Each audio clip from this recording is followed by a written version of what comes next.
Assalamualaikum warahmatullahi wabarakatuh. Waalaikumsalam warahmatullahi wabarakatuh. Alhamdulillah, jamaah kaum muslimin dan muslimat, pada malam ini kita sengaja membuat sebuah time schedule edisi khusus, yaitu kita akan berbincang-bincang, berdialog dengan Ustadz Aufal dan juga Ustadz Lutfi yang merupakan perwakilan dari Pondok Pesantren Hamalatul Quran Jogoroto, Jombang, Surabaya.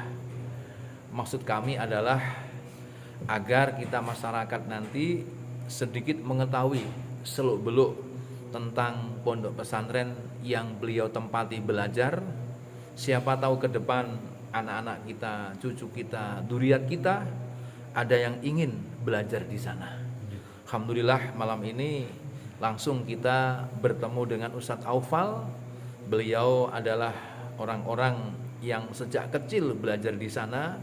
Beliau adalah pelaku yang tidak hanya teori, dan beliau saat ini sedang dalam perjalanan dakwah mengemban tugas selama Ramadan di Masjid Al-Firdaus yang ada di Sidomekar, Semboro di Kabupaten Jember. Ya, alhamdulillah. Ustadz Aufal, ya, selamat malam. Assalamualaikum warahmatullahi wabarakatuh. Waalaikumsalam warahmatullahi wabarakatuh. Ustadz, kami senang sekali kehadiran panjenengan, dan malam ini kami ingin bertanya beberapa hal. Saya yakin ini akan penting, manfaat untuk masyarakat, jadi ini. Yang pertama, kami ingin bertanya, apakah ada persyaratan khusus bila ada adik-adik nanti akan belajar di tempatnya panjenengan, khususnya ingin menjadi seorang al-hafiz? Mungkin ada persyaratan harus punya hafalan 5 juz, 3 juz, atau bagaimana ya. Kemudian yang kedua, sebaiknya kalau kita punya putra-putri, apakah masuk ke pondok panjenengan untuk bisa hafal Quran? Apakah sebaiknya setelah lulus SD atau lulus SMP atau bagaimana? Mohon penjelasan. Satu dulu gimana? Nggih, monggo. Nggih. Pertanyaan yang bagus. Bismillahirrahmanirrahim. Assalamualaikum warahmatullahi wabarakatuh. Waalaikumsalam warahmatullahi wabarakatuh. Yang terhormat kepada semua yang mendengarkan. Pertanyaan yang pertama terkait dengan apakah ketika mau menjadi santri di pondok pesantren Hamalatul Quran itu mempunyai syarat khusus gitu. Di pondok kami tidak ada persyaratan khusus untuk bisa mondok masuk gitu. Jadi memang sejak awal berdirinya itu pondok kami diperuntukkan untuk awalnya kaum du'afa gitu, awalnya gitu. Memang khusus untuk santri-santri yang memang tidak mampu gitu. Dan basic sejak awal adalah tahfidzul Quran. Maka sampai sekarang semua yang mau mondok di sana tidak ada persyaratan khusus untuk bisa masuk itu. Semua santri siapapun kapanpun bisa menjadi santri Hamalatul Quran. Jadi semuanya tanpa terkecuali, tidak ada pengecualian, tidak ada persyaratan bisa menjadi santri Hamalatul Quran seperti itu. Jadi tidak ada persyaratan harus hafal ini, hafal itu, atau harus selesai ini, selesai itu, enggak harus. Jadi siapapun kapanpun monggo, semuanya bisa mendaftar di pondok kami seperti itu. Kemudian terkait dengan waktu, pasnya kapan? Apakah nunggu lulus SD atau mungkin nunggu lulus SMP atau kapan gitu? Itu lebih ke masing-masing orang tua gitu. Kalau sebaiknya memang lulus SD gitu. Memang di pondok kami itu persyaratan minimal usia itu lulus SD. Jadi masuk SMP itu baru diizinkan, karena biasanya kalau masih SD itu memang butuh pendampingan khusus. Jadi memang khusus kalau untuk SD itu ada yang mendampingi. Maka di pondok kami syarat minimal usianya itu SMP gitu. Kalau misalkan SMP sudah siap kiranya, ya monggo langsung aja dipondokkan di sana itu. Kalau memang misalkan baru mulai aliyah, ya monggo dipondokkan. Kalau memang baru selesai aliyah mau mondok, ya monggo pas kuliah atau kapanpun lah. Bahkan usianya sudah 20, 30, 40 monggo kapanpun gitu. Juga ada di sana ada yang di sana, sudah gitu. ada ya. Bahkan kalaupun memang nggak sama sekolah, kalaupun memang mau khusus sudah selesai kuliah, sudah selesai semuanya, mau mondok monggo silahkan gitu, sesuai dengan pasnya kapan gitu. Memang yang paling ideal ya selesai SD itu, mungkin waktunya fokus gitu, nggak ada banyak pikiran, nggak ada banyak tanggung jawab mungkin di luar gitu, jadi lebih fokus gitu kalau usia SMP seperti itu. Baik. Kemudian yang berikutnya Ustadz Aufal, iya, terkait dengan biaya. Namanya biaya ini penting ya. Biaya di Dibutuhkan. pondok panjenengan, di pondok Hamalatul Quran ini kira-kira apakah ada biayanya? Kalau ada berapa? Dan bagaimana fasilitas-fasilitas yang lain ya? Monggo minta penjelasannya. Di pondok kami semuanya itu digratiskan. Jadi mulai makan, kemudian semua kebutuhan-kebutuhan yang memang menjadi kebutuhan keseharian kayak air, listrik, semuanya digratiskan. Jadi santri tidak dipungut biaya sebesar pun selama mondok di sana. Biasanya hanya ditarik administrasi itu ketika pendaftaran. Dan pendaftarannya itu kalau dulu zaman kami memang gak ada. Jadi kita yang penting mondok, ada kemauan, kemudian sowan ke kiai, ya udah selesai kita mondok. Bahkan setiap Jumatnya kita dikasih sabun, dikasih sampo, semuanya dikasih dari pondok. Cuma semakin di sini ada pendaftaran 100 dulu, kemudian nambah 150 sampai sekarang tahun yang ke-11 itu kalau nggak salah untuk pendaftarannya itu 400 sekarang. 400. Sekali bayar atau setiap tahun? Sekali bayar itu ketika pendaftaran. Dan itu memang sebenarnya ya untuk kita sendiri, buat rapot kita, buat baju seragam kita, buat buku setoran kita, itu kembali ke kita semuanya sebenarnya, itu buat lemari, buat apa gitu. Jadi cuma di situ di awal, dan itu cuma sekali selama mondok 400 kalau sekarang kalau nggak salah itu. Nah setelah itu semuanya wis gratis, jadi santri dikasih makan 3 kali sehari, pagi, siang, malam, kemudian semua kebutuhan yang ada di pondok semua fasilitasnya gratis, kemudian lemari semuanya, kamar mandi, kalau kasur memang nggak ada, kasur itu biasanya bawa sendiri, Ya, baik. kayak lemari, fasilitas semuanya sudah di pondok lah disediakan seperti itu. Hanya saja mungkin di kamar ada kas gitu. Kalau kas kamar itu sekarang kisaran 20.000 per bulan mungkin. Kalau enggak 10, 2020 itu untuk beli sapu, untuk beli apa gitu. Iuran ya, Iuran dari kamar, para santri, iuran kamar, baik ya. Itu. Ya, terus kemudian seandainya anak-anak ini sudah mondok di sana ya, kemudian dia fokus kepada hafalan Quran ya. Kemudian anak itu kan lulus SD ya. Di sana kemudian ingin mendapatkan ijazah yang SMP ya. Itu apa nanti ada ujian persamaan atau ujian paket atau bagaimana? Sehingga harapannya ke depan kan bisa terus ada ijazah yang lain. Nah, ini bagaimana ya? Itu tergantung wali santrinya. Ada yang memang wali santri itu pengen anaknya fokus ngaji, menghafalkan gitu. Biasanya kalau yang seperti itu ada sebagian besar mereka memang sudah sekolah di rumahnya masing-masing karena punya lembaga, punya pondok pesantren dan punya sekolahan. Jadi mereka itu di pondok kami cuma ngaji, sekolahnya di pondoknya sendiri, di rumahnya sendiri, di lembaganya sendiri, itu namanya aja. Ada juga yang sekaligus sekolah, jadi mondok sekaligus sekolah di SMP. Nah, memang di tempat kami gak punya sekolahan sendiri, tapi bergabung dengan sekolahan di luar lain gitu. Itu untuk yang SMP, aliyah semuanya bisa gitu. Jadi bisa mondok, bisa sekaligus sekolah gitu. Ada juga yang STM khusus ngaji tapi mereka mengambil paket. Jadi ada paket C, paket B gitu. Itu juga bisa. Nah, kebetulan mondok kami juga banyak sekolah-sekolah yang di wilayah Jombang itu, bahkan di luar Jombang itu, yang karena memang kuota siswanya itu gak memenuhi, karena memang ada syarat minimal setiap angkatan berapa itu jumlahnya. Nah, sehingga sekolah-sekolah itu ke pondok kami untuk minta nama-namanya untuk yang mau sekolah, tapi wis fokus di pondok itu. Nah, karena saya sering dari dulu didatangi beliau-beliau, karena kebetulan yang diutus bapak itu sama itu coba gimana itu, akhirnya dia monggo, akhirnya kita kumpulkan anak-anak yang usia SMP, yang usia aliyah tapi nggak sekolah. Siapa yang mau sekolah gitu tapi nggak usah sekolah gitu, akhirnya kita data sekolahkan tapi nggak sekolah. fokus ngaji gitu, nanti dapat ijazah. Dan seperti itu. Jadi tergantung nanti maunya gimana gitu. Kalau mau fokus ya ngaji, nanti bisa sambil sekolah. Kalau memang mau sekalian sekolah gitu juga bisa. Itu untuk yang sekolahnya.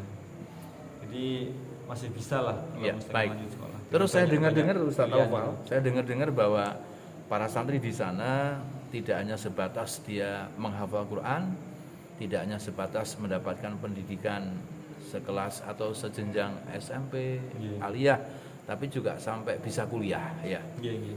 Ini kira-kira apa benar? Iya, iya. Dan kalau ini benar, ini bagaimana caranya bisa kuliah? Apakah biaya juga masih ditanggung dibantu oleh pondok atau bagaimana? Monggo.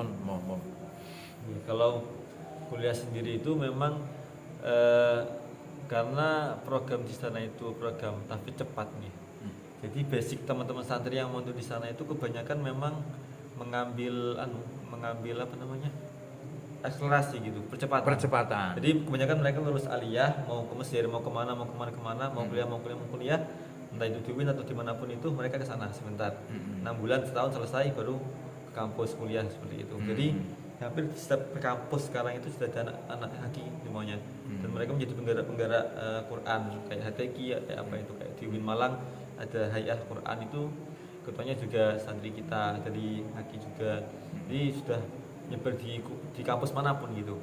Jadi memang nggak harus tetap di Jombang, nggak harus kuliah di Jombang, nggak harus kuliah di pondok, dimanapun insya Allah nanti bisa kuliah dan memang mendapatkan kekhususan. Jadi kita kasih surat pengantar dan setiap penguji yang tahu surat kita haki langsung gitu. Itu memang sudah seperti itu tradisinya. Jadi sudah paham orang-orang kuliahan itu. Nah, kalaupun memang santri mau lanjut di pondok, tetap di pondok maksudnya. Setelah aliyah mau tetap di pondok, pengurus di pondok, itu juga bisa kuliah di sekitar Jombang, situ. ada yang di Ireng, ada di Tambak Beras, ada di Jombang Kota, Undar, ada di Peterongan. Itu semua kampus memang sudah kerjasama. Apalagi kayak yang Undar kemarin itu kebetulan rektornya juga wali santri kita, jadi memang aksesnya itu sangat mudah gitu. Monggo kalau mau kuliah gitu. Nanti semuanya wis ditanggung sama kampus gitu. Ada yang lewat KIP, ada yang lewat macam-macam. Memang dari kampusnya bantu banget gitu. Kalau mau kuliah gitu. Dan jurusannya terserah mau ngambil apa. Jadi masih bisa lanjut lah saya kira. Alhamdulillah ya. Jadi ini ya baik-baik ya. Kemudian yang berikutnya barangkali ini penting. Alhamdulillah sampai hari ini itu kira-kira sudah berapa ribu yang belajar mondok di sana ya. Dan sampai hari ini juga kira-kira program-program apa yang dibuat oleh pondok ini sebagai langkah-langkah untuk melakukan penyesuaian ya, dengan kebutuhan zaman ya. Tentu tidak mungkin pondok itu stagnan itu saja ya. Ini monggo mohon penjelasannya. Kalau terkait dengan kuota berapa jumlah santri mulai berdiri sampai sekarang, saya sendiri mungkin kurang paham ya. Untuk data di buku induknya itu kurang paham. Mungkin juga sudah ribuan lah gitu. Kalau santri sendiri sekarang yang masih aktif itu untuk yang putra sama putri kisaran 2000-an gitu. Itu baik yang di pusat ataupun di unit-unit program yang lain gitu. Jadi memang seperti yang tadi jenengan sampaikan, memang pondok di tempat kami memang nggak khusus untuk ditafid. Jadi nggak stagnan cuma dihafal gitu, enggak. Memang Bapak sendiri itu punya banyak program yang dulu itu mengadopsi program yang sudah pernah berjalan di Tebu Ireng. Jadi memang ada program semacam namanya Quran Village. Quran Village itu program tahfidz sekaligus bahasa Inggris, tempatnya disendirikan gitu. Ada namanya program Wadil Quran.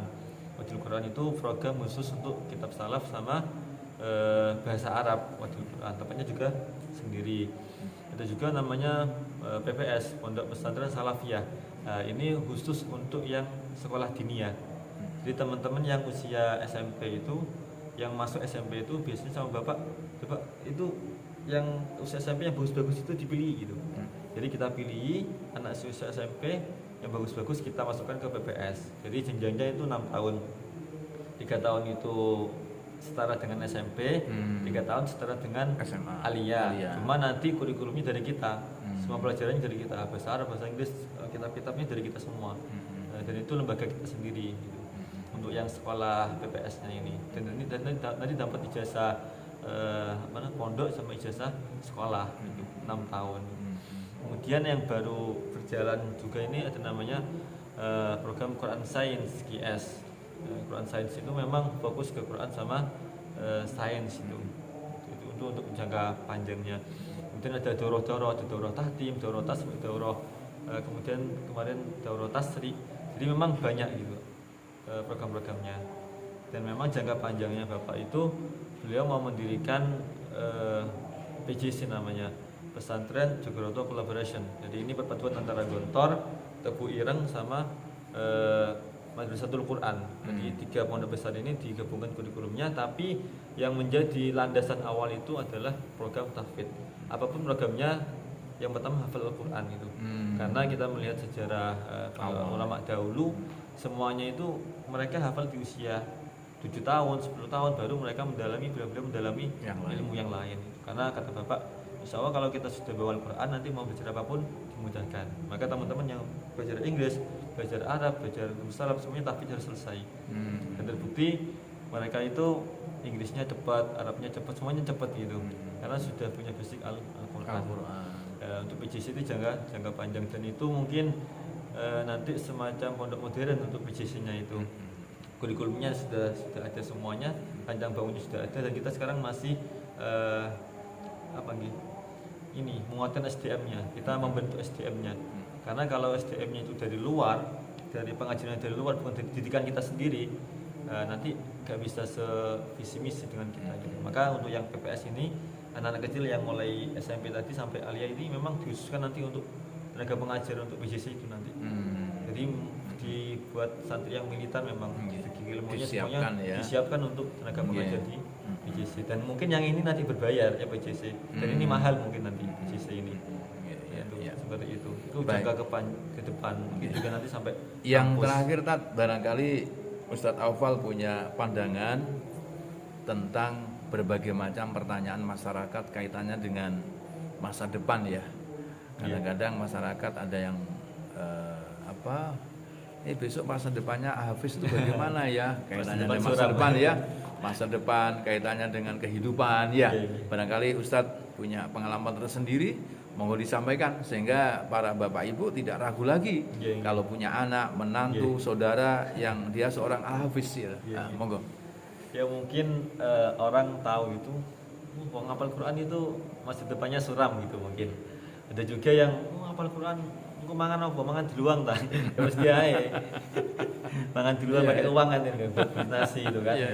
Itu memang dari dulu sudah ada seperti itu. Sejak zaman guru-guru kita sudah orang masyarakat rumahnya seperti itu, hafal Quran tok gitu. Mangan duwe ya gitu. Makan di luang ta gitu. Padahal makan nasi sama aja gitu kan. Ya maka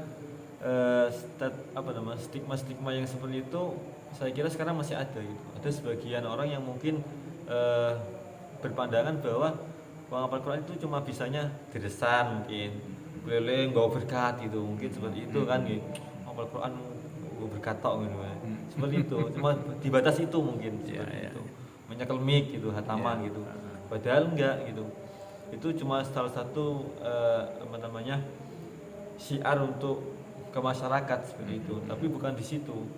Kalau misalkan kita nanti dibekali dengan akademiknya, dengan keilmuannya, dengan yang lain sebagainya, saya kira saya melihat langsung bagaimana beliau-beliau yang basicnya Al-Quran kemudian dilandasi dengan ilmu-ilmu yang lain, itu beliau-beliau bertempat di posisi-posisi yang strategi semua gitu, di pusat ataupun di lingkupnya masing-masing gitu, semuanya membawa manfaat sendiri-sendiri.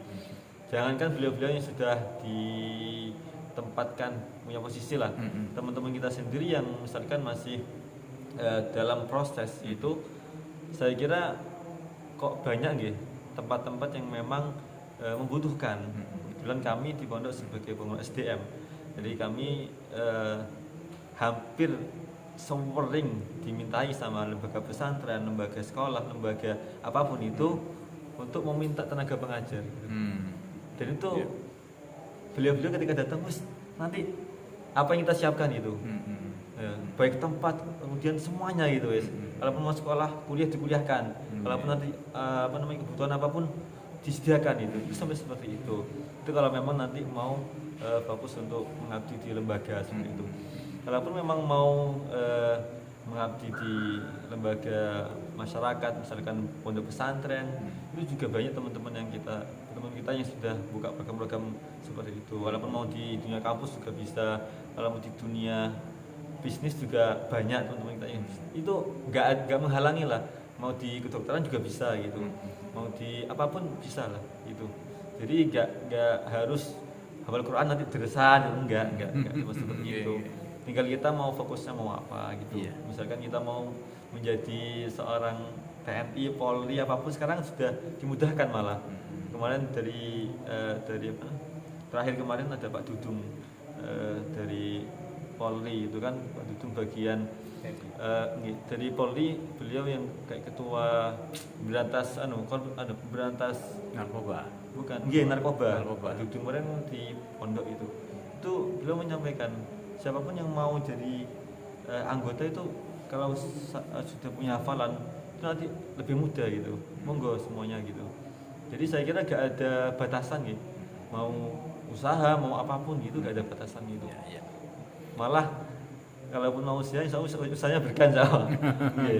Yang penting gak meninggalkan Quran gitu. Jadi intinya bahwa orang-orang yang hafal Quran ya ditambah dengan pengetahuan ilmu akademik yang lain ya, sebenarnya justru punya peluang prospek tentang harapan hidup gitu, itu jauh lebih luas. Kalau gitu mau keluar mau kemana gitu kan jauh lebih luas. Gitu. Sehingga tentang masa depan, tentang ekonomi gitu, tentang yang namanya anak istri dan sebagainya, insya Allah kan tetap terjamin ya. Kayak anak istri itu kan kayak istri apa ya? Sebenarnya teman-teman yang di pondok itu kayak istrinya itu apa gitu? Mereka menikah kayak dimudahkan semua gitu. Saya juga nikah gitu. Kayak mencarinya apapun itu kak, biayanya semuanya itu kayak dengan sendirinya gitu, tetap gitu. Alhamdulillah, terus anak-anaknya juga semuanya dimudahkan semuanya. Saya melihat seperti itu, kok CNHE gitu. Iya. Meskipun kayak gak di dua tapi ya nikah di anak iki, ya mangan kabeh iki. Ya seneng iki, guyon iso ngopi iso sembarang gitu kan. Baik, Tat, yang terakhir barangkali mungkin jenengan ada harapan kepada seluruh masyarakat khususnya yang punya putra-putri ya. Barangkali ada harapan apa terkait dengan ilmu jenengan seorang hafiz, juga terkait dengan ya agar supaya putra-putri beliau menjadi anak-anak yang jelas masa depannya. Monggo barangkali jenengan punya harapan-harapan dan sebagainya. Memang untuk usia anak-anak sendiri itu untuk sekarang sangat perlu diarahkan, dibimbing, ditunjukkan. Kalau misalkan sudah dewasa mungkin bisa berpikir sendiri, mereka bisa mencari sendiri. Tapi kalau masih anak-anak, memang sebaiknya kita arahkan. Sebagai orang tua kita mengarahkan bagaimana anak kita itu mempunyai desain jangka panjang itu.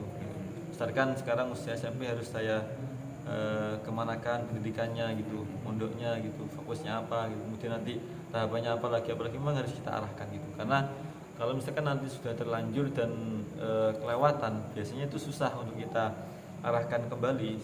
Makanya kalau bisa mulai sejak usia dini kita bimbing, kita arahkan seperti itu. Iya, baik. Terima kasih banyak Bapak Ibu kaum muslimin dan muslimat. Demikian tadi kita wawancara dengan Ustadz Aufal Al-Hafiz dari Pondok Pesantren Hamalatul Quran ya di Jogoroto, Jombang, Surabaya. Ini bertempat di Masjid Al-Firdaus itu Mekar Semboro. Ya semoga kegiatan-kegiatan seperti ini, dialog sharing seperti ini mampu memberikan informasi kepada masyarakat luas yang kaitannya dengan bagaimana kita menata masa depan anak-anak kita yang merupakan investasi besar kita. Anak-anak adalah masa depan kita, anak-anak adalah investasi kita, amanah yang diberikan Allah tentu tidak boleh sembarangan. Kita harus menempatkan yang terbaik sehingga masa depan mereka, iman mereka, Islam mereka juga akan terbaik untuk kita semuanya. Terima kasih Ustadz ya, terima kasih semuanya.